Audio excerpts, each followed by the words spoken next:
Hi everyone and welcome. MovieManCHAD here with another Blu-ray update. It's the last day of November. It is November 30th, 2017, and this Blu-ray update will focus on films from 2008, 2009, and 2011. I have no films that I've bought recently from the year 2010, so this will just focus on those 3 years. Okay, let's start off with 2008.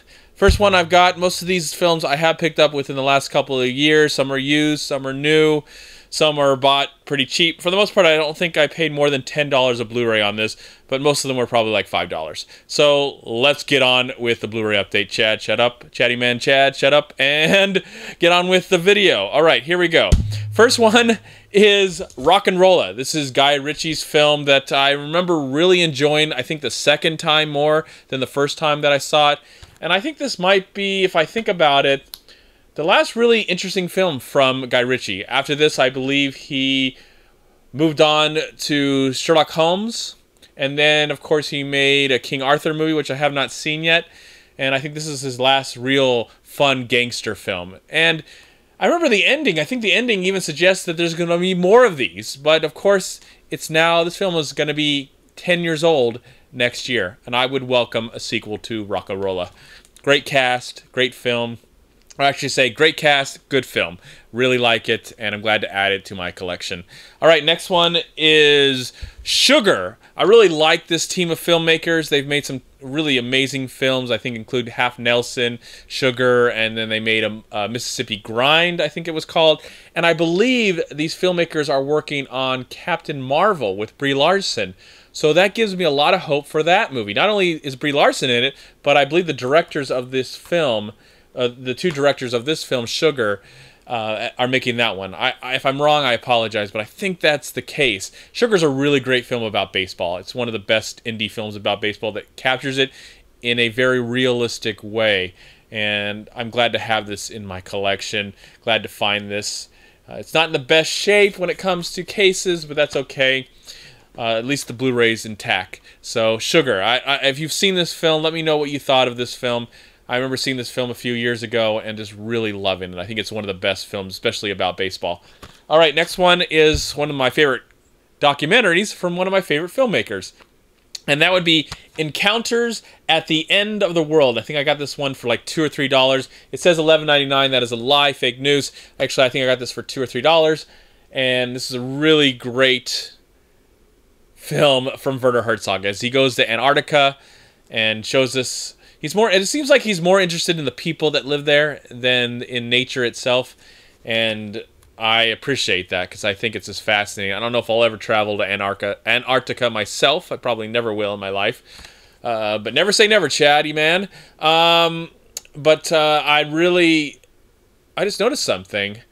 One of the special features says Jonathan Demme interviews Werner Herzog.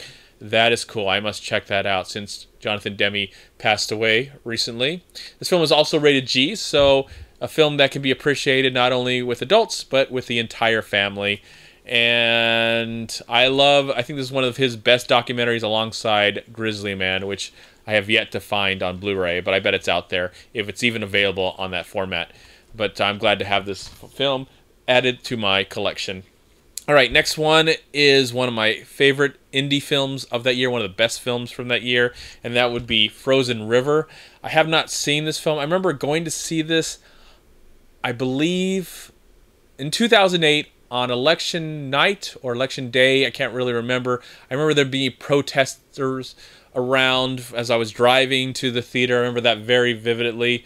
But this is just a fabulous film starring Melissa Leo, and I believe the actress that is in this film, her name, let's see, Misty Upham. I believe she's since passed away. So it's a great performance by both of these actresses, and I'm glad to have this one. I need to rewatch this one again.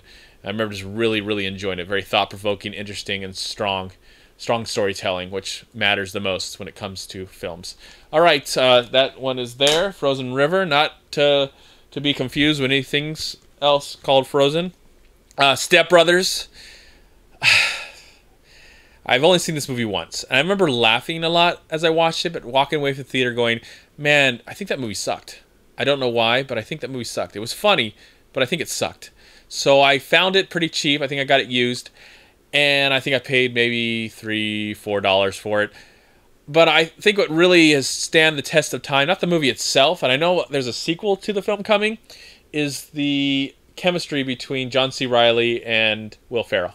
I think that's really the greatest thing aspect. I even think about it and I laugh. And I go, man, I think the movie sucked, but man, their chemistry was so great. I just remember the rest of the film being really, really dumb. Just really, really stupid. And sometimes very unfunny. But every time they were in the same, they just have wonderful chemistry. And if there is a sequel to this coming, I do welcome it because of these two actors. They better be in it. They better be in it. Because that's what's really I remember most about this film. So there you go. Step Brothers, not a very high opinion about the film, but I did laugh, even though I thought the movie kind of sucked. All right, and now I have it in my collection, so go figure. All right, next one is one of the, I think, most underappreciated films of 2008. And that would be Kind, Rewind. If you love collecting stuff, or at least collecting movies and that kind of stuff, I think you'll really appreciate this movie. Kind of goes back to the VHS days, which sadly I don't have too many of my VHSs anymore. But I love the concept of this movie, honoring films of the past, honoring formats of the past, from some talented people. Mos Def is in this film, Jack Black, and I think this movie is Michel Gondry. I don't want a sequel. I don't need a sequel to this movie, but I would like if more movies like this actually existed. I think the world needs more movies like Be Kind, Rewind. Okay. This is a film that I remember when it came out, I wasn't excited to see it, so I waited till DVD, and it actually quite surprised me, and I'm glad to have it in my collection. That is Lakeview Terrace. This is a really good, solid thriller starring Samuel L. Jackson and is that Kerry Washington? I think Kerry Washington. I didn't know she was in it. Kerry Washington. Of course, I probably didn't really know her as an actress until she was in Django Unchained. And Patrick Wilson is in the film. I remember being quite surprised by this movie because it looked like it was total crap from the trailers. So I didn't go to the theaters to see it, and I saw it on DVD, and it was very pleasant to watch. So I'm glad to have this film, this very underappreciated film. I think one of the best films of 2008 was Revolutionary Road, directed by Sam Mendes. Of course, this was hyped as the reunion between Kate Winslet and Leonardo DiCaprio. Of course, they were in Titanic, and this film comes about, I think, 11 years after Titanic. Now Titanic is 20 years old. Happy anniversary, Titanic. I remember really loving this film. It wasn't an easy movie to watch, and I have not seen it since I saw it in the theater, so I'm glad to finally have it again and get a chance to watch it again. Sam Mendes is one of my favorite filmmakers. Of course, he went on after this to do the James Bond movies, and hopefully he'll return to some more dramatic stuff like Revolutionary Road. Okay. Finally, with 2008, I close it with Ridley Scott's Body of Lies. This is a good Ridley Scott movie, not one of his best films. Of course, this movie stars Leonardo DiCaprio and Russell Crowe. And I like this film. I think it's a good, solid thriller. I remember enjoying it when I saw it in the theater. It didn't really stay with me. It wasn't one of his best. But I got it, I think, for $4 or $5. And I would like to revisit it again and see if I like it any more or any less. All right, that was 2008. Now on to 2009. Observe and Report, one of the most crazy comedies of the 2000s. Of course, the director of this film made The Foot Fist Way, I believe, with Danny McBride, one of his friends. And now I believe they've worked on shows like Eastbound and Down and Vice Principals. Yes, Vice Principals. This is a comedy that I can't recommend everyone. It's very dark, very disturbing comedy, but extremely funny. And I know, the director of this film, Jody Hill, is working on those other stuff, and I think he's done with that. I would like for him not to make a sequel by any means, but I like this brand of humor. It works for me. It's not for everyone, but it works for me. All right. I will never own the sequels to this next film, but I do enjoy the first one, and I love Liam Neeson. And it was from 2009, and it is Taken 1. This is Taken 1, not Taken 2, not Taken 3. Hopefully they'll never make any more of these. And as I think about it, when it comes to Liam Neeson movies, they kind of don't make sequels to most of his movies where he's kind of playing the same character. And I think it's why I feel, because I'm grateful they don't do that, because the sequels to Taken, can't talk right now, the sequels to Taken are terrible. They're terrible, awful films. But this one is a generic movie, but a stellar performance from Liam Neeson, and just really great popcorn entertainment. So glad to finally have Taken in my collection, and I'm glad to have it. And I think it's a good, solid, silly thriller with an amazing performance by Liam Neeson. Yeah, how can you go wrong with Liam Neeson? He's still great, even in the crappiest films. All right, next one is one of the most, I think, underrated films of 2009, but I think a film definitely worth revisiting, and I have not seen it since it came out in the theaters, and that would be Moon. Sam Rockwell, of course, directed by Duncan Jones, who went on to make Source Code and Warcraft, and hopefully he'll recover from Warcraft and make another great film like Moon. It's a really good film. I remember really enjoying it. It's thought-provoking, and Sam Rockwell is a great actor. And luckily, this came out before the big controversy with Kevin Spacey, so his voice will, maybe in future releases, his voice will not be a part of this film anymore. So I'm glad to have Moon, and they can't change it now. They can change it, like they're doing with the latest Kevin Spacey movie, where they took Kevin Spacey out. Maybe they put Christopher Plummer's voice in this film. I won't complain. But I like Moon. I think it's a great, solid science fiction film, and something worthy of anybody's DVD Blu-ray collection. Next one is I Love You Man. Funny, enjoyable film starring Paul Rudd, and who else is in this movie? Jason Segel, and what's her name? Give me a second. Rosetta Jones. I'm sorry, butcher that. The daughter of Quincy Jones, everybody. This was a fun movie. I remember seeing it with like 20 of my friends in the theater, and I would welcome more comedies like this that are not only willing to be a little raunchy, but have a lot of heart to them as well. We need more comedies like this that are actually funny, that don't mean to be a little crude, but also need to enjoy. What am I saying? I don't know. I want to laugh at the theater again. And I Love You Man. I Love You Man is I Love You Man. I Love You Man is a very funny film if you have not seen it yet. And speaking of funny movies, let's talk about The Road. Yeah, the greatest comedy. No, it's not. But it is a very slow-moving, sad, beautifully shot film that if you have not seen it yet, I know it didn't get a wide release. I wanted to see this in the theater, and it didn't get the proper release in the theater, and I did see it on DVD. Sadly, the projection wasn't so great, so the movie's very dark, and we didn't get to see much of it. When I rented it back in the days when it came out in 2009 and 2010.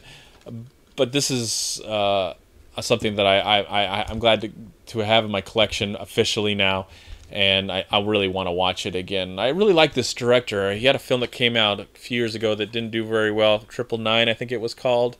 I think that was his last film. But he still is a great filmmaker with this, and I think he directed a movie called The Proposition. I believe that's what he made, The Proposition. A fabulous film. This is just stellar performances and a very interesting look at the end of the world. Minus zombies. I don't remember there a single zombie. Wasn't it nice to take a break from all the zombies and just enjoy a movie about the end of the world? Or maybe the beginning? Okay, so from 2009, one of the best films of that year, and probably the only film from Lee Daniels that I've really actually enjoyed as a director, from what I've seen at least, and that would be Precious. Really enjoyed Precious. Came out of nowhere, moved me, shocked me.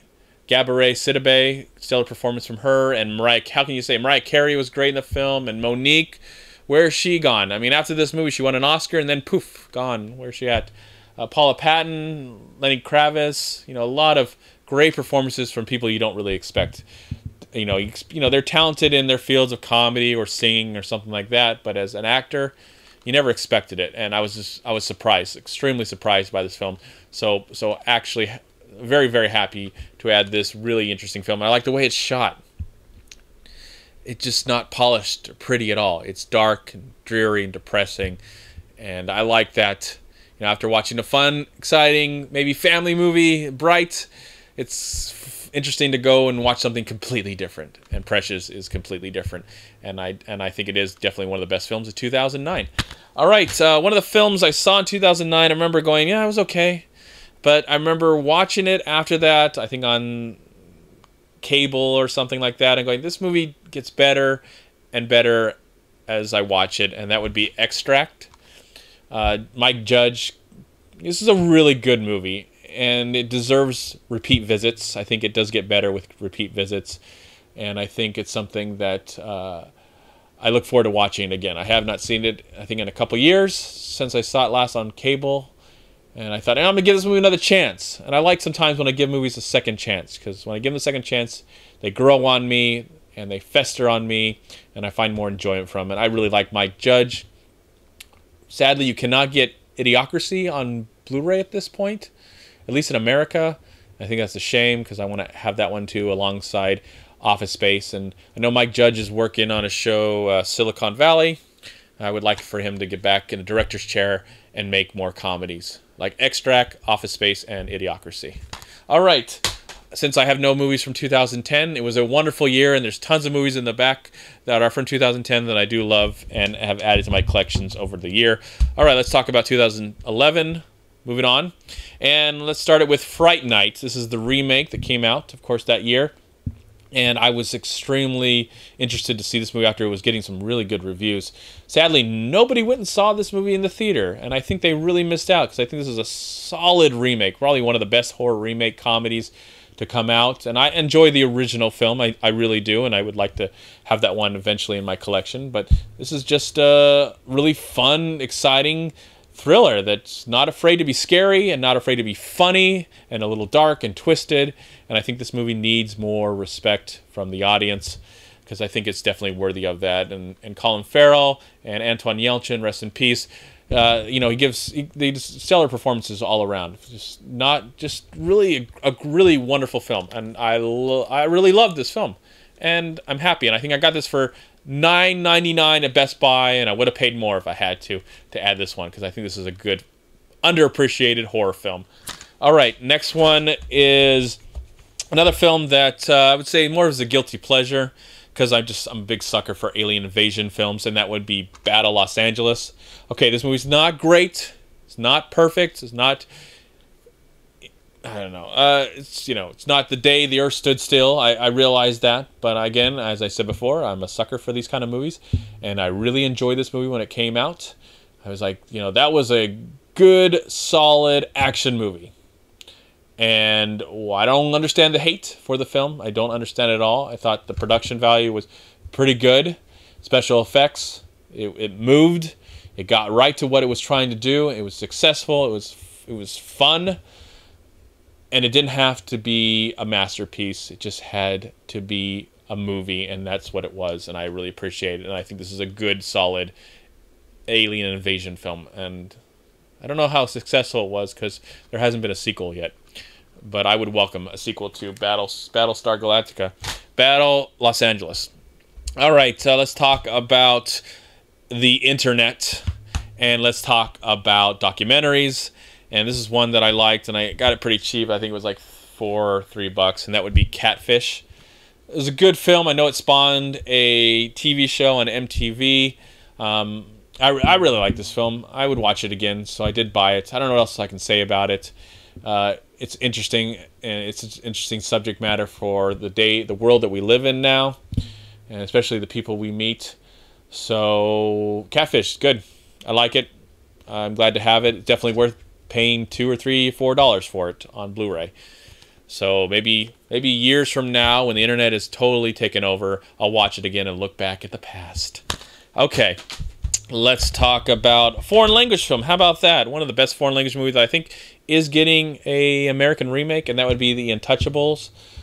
Just wonderful. This is a great film. If you have not seen The Untouchables yet, just go watch it. Go out and buy it or whatever. Find it. I think I got this probably used somewhere.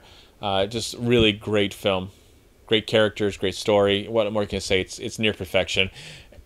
I am kind of cautious about the American remake. I don't know if they'll dumb it up for us Americans, or they'll give it a lot of heart. Like this movie has tons and tons and tons and tons of heart. But I'm glad to have The Untouchables part of my collection. Sometimes I'm just happy to have that one. That's a really great film. All right, we already talked about Will Ferrell being a comedian, I think once or twice, or maybe just once. I would like to see him more in the dramatic roles, and that would include this great film, Everything Must Go, and Stranger Than Fiction. We don't get to see this actor in much dramatics nowadays. Every film that comes out, it's either a sequel to a crappy film, or just unwanted or anything. And I think the guy's had so much talent that he can be funny when he's not supposed to be funny, and he can be smart when he's not supposed to be funny, and just be a really solid dramatic actor. And I would like to see more stuff like that. Sadly, this movie is now 6 years old, and I don't know if we've seen Will Ferrell play a character like this in a while. I just can't think of it right now. I honestly can't think. If you have, let me know in the comment box. But I kind of think that he's played something this smart and intelligent. Everything else is kind of dumb, silly, and stupid and forgettable. Even though I do like Will Ferrell when he's stupid and dumb and forgettable, but not recently. I would like to see him in more movies like Everything Must Go. I think this is a fine film and something worth checking out if you have not seen it yet. Very, very interesting. And this director, Dan Rush. Where's Dan Rush? I got to go find him. Go to IMDb, Dan Rush. Find out what he's been doing. All right. The last two films are, I think, some of the best films of 2011, and the first one comes from one of the notorious directors in cinema, being so controversial for his personal lifestyle, but he does make some great films every once in a while, and that would be Woody Allen, and this is Midnight in Paris. I think I got this for $5. Don't believe that. It says something else. It's fake. I did pay $5 for this. This is a really great, really wonderful Woody Allen film, and he makes hundreds of movies. He's already made like 100 movies, and not every one can be perfect, but every once in a while one can come around and come pretty close. I think this is a very gorgeous, beautiful film that captures Paris, a place I've never been, in a very beautiful way that you expect Hollywood to do, or you at least want them to cover. I really enjoyed this. I thought this movie was very funny and had a lot of heart, and enjoyable, and funny and in heart and enjoyable and stuff like that. So not the biggest fan of Woody Allen, but I've seen most of his films, and there's probably 10 or 15 of them that are complete masterpieces. This one's pretty close. This one's pretty close, and of course this one was nominated for Best Picture in 2011. But the film that took it all is one of my favorite films of all time, and that would be The Artist, a tribute to a simpler time in cinema, black and white, silence. And it's been a while since I've seen this film, because I really wanted to see it on Blu-ray. I didn't want to see it on any kind of format. If I couldn't see it in the theater, I saw it a few times in the theater. I just absolutely love this film, and I'd like to see more from this director. I don't know what he's doing now.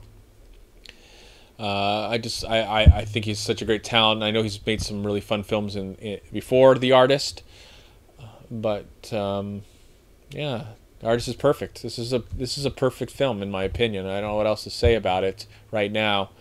It just captures everything that I love about film, captures the history of cinema and all the beauty that it beholds, and I'm happy it won Best Picture. Hugo was my favorite film of 2011, but I'm extremely happy that The Artist won Best Picture, and I look forward to watching it again in all its black and white and 1.33 aspect ratio. I'm glad it doesn't fit the whole screen. I think that's awesome that they really took those risks. I wish we would see more risks like this taken in Hollywood today, even though I think this was probably made out of the Hollywood system. All right, that is my collection as of today. I'll have more Blu-ray updates in the future. In the comment box below, let me know what you think of what I'm sharing with you right now. I really appreciate it. In the meantime, I hope November was great. I hope you had a wonderful Thanksgiving. And in the future, just a few days, Christmas is coming. Hope you have a wonderful Christmas, Happy Hanukkah, and Happy New Year. And look forward to seeing you soon on my next video on the MovieManCHAD YouTube channel. Bye-bye.